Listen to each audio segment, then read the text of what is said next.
The biblical connection with the Iranian people. The Bible, in addition to being a spiritual book, serves as a rich source of historical information. Among the peoples mentioned in its pages, the ancient inhabitants of modern-day Iran hold a surprisingly significant place. Known in antiquity as Persia, and earlier as Elam, this region appears in various parts of the biblical narrative, especially in the Old Testament. These accounts reveal interactions between the ancient Iranians and the Israelites, shaping key historical and spiritual events. This connection is not only historical but also theological. Elam is mentioned in the book of Genesis in the Table of Nations, already signaling its importance in the post-flood world. The Iranians not only participated in significant historical events but are also implicated in prophetic narratives believed to extend into the end times. Therefore, understanding this relationship is crucial for interpreting God's plan as revealed in the scriptures. Additionally, the Iranian peoples were often used as instruments of God. For example, Cyrus the Great is referred to as the Lord's Anointed in the book of Isaiah, emphasizing how God works through all nations to fulfill his purposes. These details, often overlooked, demonstrate the breadth of the biblical narrative and God's sovereignty over all peoples and kingdoms. Thus, exploring the history of the Iranian peoples through the lens of the Bible is a fascinating journey. It not only uncovers cultural and political aspects but also highlights the fulfillment of divine promises and prophecies, proving that nothing in history happens by chance. Elam, the first kingdom after the flood. The book of Genesis mentions Elam as one of the descendants of Shem, Noah's son, and the founder of the first kingdom after the flood. Located east of the Tigris River, this ancient civilization played a strategic and influential role in antiquity. Elam is referenced in various contexts in scripture, including Isaiah's prophecies, which underscore its significance in God's plan. Historically, Elam was a center of power that interacted as both an ally and an adversary with neighboring powers such as Assyria and Babylon. Its strategic location in what is now southwestern Iran made it a link between Mesopotamia and Eastern civilizations. This position enabled Elam to exert considerable cultural and political influence during the Bronze Age. While the Bible does not extensively detail the direct relationship between Elam and Israel, there are indirect accounts of interactions. For example, Elamites are mentioned in the New Testament on the day of Pentecost, showing their continued presence on the biblical stage even during the early Christian era. Elam's legacy extends beyond the Bible. It represents the beginning of a line of power that would culminate in the great Iranian empires. Its story serves as a reminder of how God uses nations and events to fulfill his purposes, shaping not only the past but also the future. The Maids and the unification of the Iranian tribes. The Maids were one of the most significant peoples in Iranian history, playing a key role in uniting the tribes of the Iranian plateau. According to historical records, this unification occurred around the late 7th century BC under leaders such as Deioces, who laid the foundations for the first Iranian empire. This development had far-reaching implications for the entire region. The establishment of the Median Kingdom was crucial in creating a shared identity among previously fragmented tribes. Administrative and legal reforms helped consolidate a centralized government, paving the way for the emergence of even greater powers. These reforms highlight the Maids' organizational capabilities, making them pivotal players in an era of transformation. This organization also laid the groundwork for strategic alliances. The coalition between the Maids and Babylonians, for instance, resulted in the destruction of the Assyrian Empire, an event that redefined the political and cultural boundaries of the time. These alliances illustrate how the relationships among Iranian peoples directly influenced the course of biblical history. Thus, the Maids were not only important in their own era but also set the stage for the flourishing of the Persian Empire, which would have an even greater impact on the biblical narrative. Their story exemplifies how God uses the rise and fall of kingdoms to accomplish his divine plan. The Assyrian Empire, an agent of historical transformation. The Assyrian Empire, frequently mentioned in the Old Testament, is remembered as an agent of divine judgment. This powerful kingdom, known for its military and administrative prowess, brought about significant changes in the ancient Near East. Among its conquests was the capture of the Kingdom of Israel, leading to the exile of the 10 northern tribes. The relationship between the Assyrians and the Israelites was marked by hostility. The Assyrian invasion not only devastated Israel's territory but also sought to erase its cultural and religious identity. This is reflected in biblical prophecies, where Assyria is often portrayed as an instrument of discipline used by God to correct his people. The Assyrians also interfered in the Iranian plateau, fighting the Medes and indirectly contributing to the formation of alliances that would lead to their own downfall. The weakening of Assyria in the late 7th century BC allowed peoples like the Medes and Babylonians to gain strength, culminating in the siege and destruction of Nineveh in 612 BC. The story of Assyria demonstrates how great powers can be used to fulfill God's purposes, but their downfall is inevitable before the sovereignty of His plan. The collapse of this empire paved the way for the emergence of new powers, such as the Medes and Persians, who would play key roles in Israel's history. The Medo-Babylonian alliance and the fall of Assyria. The fall of the Assyrian Empire was one of the most significant events in ancient history, made possible by the strategic alliance between the Medes and Babylonians. Led by Cyaxares, king of the Medes, and Nabopolassar, king of Babylon, this coalition showcased the strength of collaboration between different peoples to achieve a common goal. The destruction of Nineveh, the capital of Assyria, was the culmination of this alliance. This event, prophesied by Isaiah as an act of divine judgment, marked the end of one era and the beginning of a new political configuration in the region. The coalition also included other groups, such as the Scythians, who contributed with their cavalry and guerrilla tactics. This historical moment highlights the critical role of the Medes, who solidified their position as a dominant regional power. They not only participated in the fall of Assyria but also used this opportunity to expand their territory and influence, laying the groundwork for the future Medo-Persian Empire.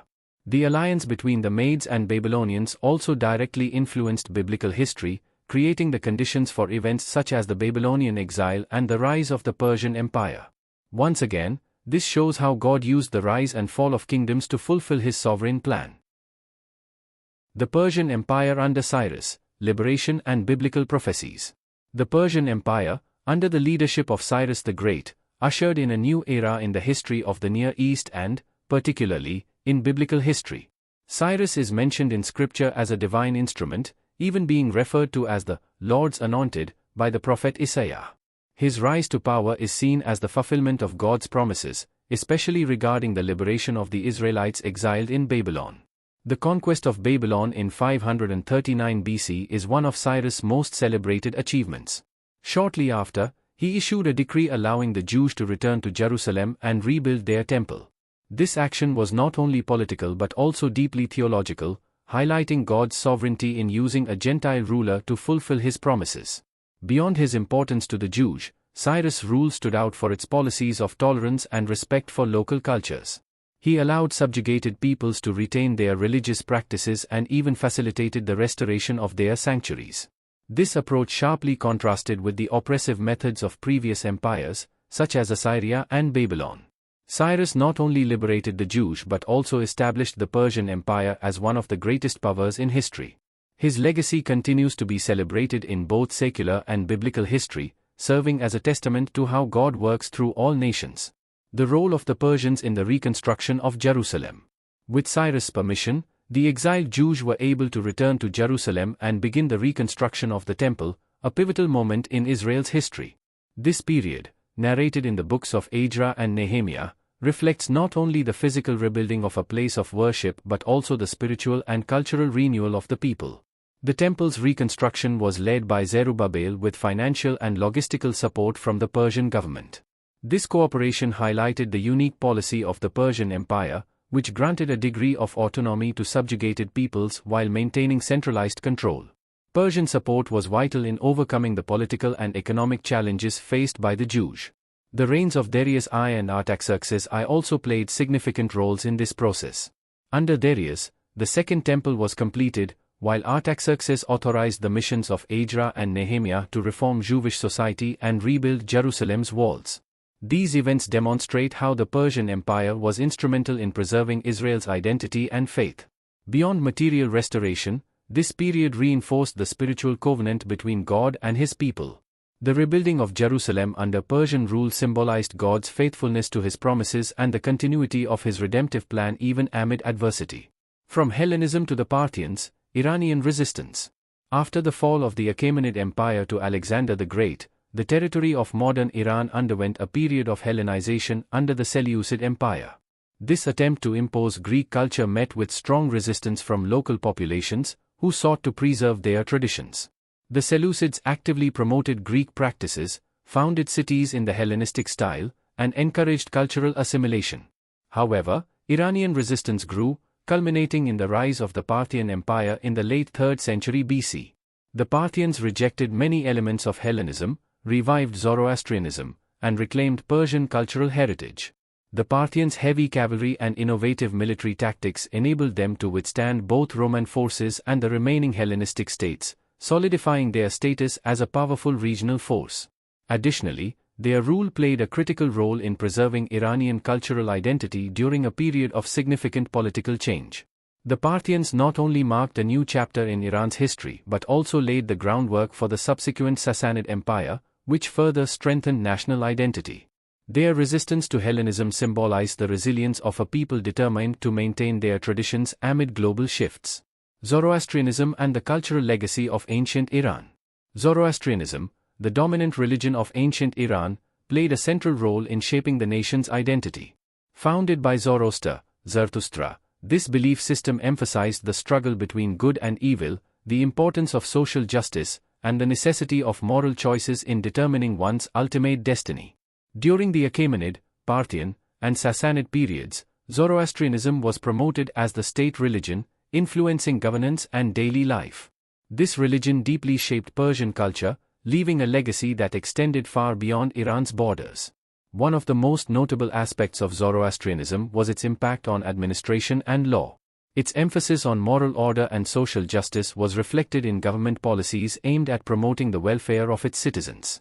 Additionally, Zoroastrian rituals and temple architecture became symbols of the cultural greatness of ancient Iran. Although Zoroastrianism was gradually supplanted by Islam after the Arab conquest in the 7th century AD, it remains an integral part of Iran's cultural heritage. Its influence is still evident today in the nation's religious history, philosophy, and ethics. Eschatological perspectives, Iran and Israel in God's plan. From an eschatological perspective, Iran is often mentioned in biblical interpretations of the end times. Ezekiel chapters 38 and 39, which describe a coalition of nations led by Gog of Magog, explicitly include Persia as one of the allies against Israel.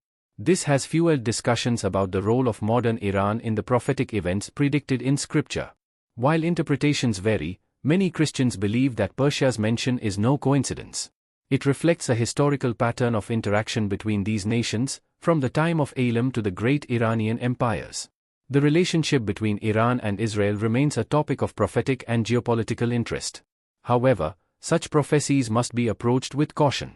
Attempts to directly link ancient texts to modern events can lead to speculative interpretations. Instead, the focus should remain on God's sovereignty, which orchestrates history according to His eternal purposes. The study of these prophecies reminds us that God uses all nations, including Iran, to fulfill His redemptive plan. This perspective invites us to trust His providence and focus on the central message of Scripture, God's sovereignty and the hope of redemption for all humanity.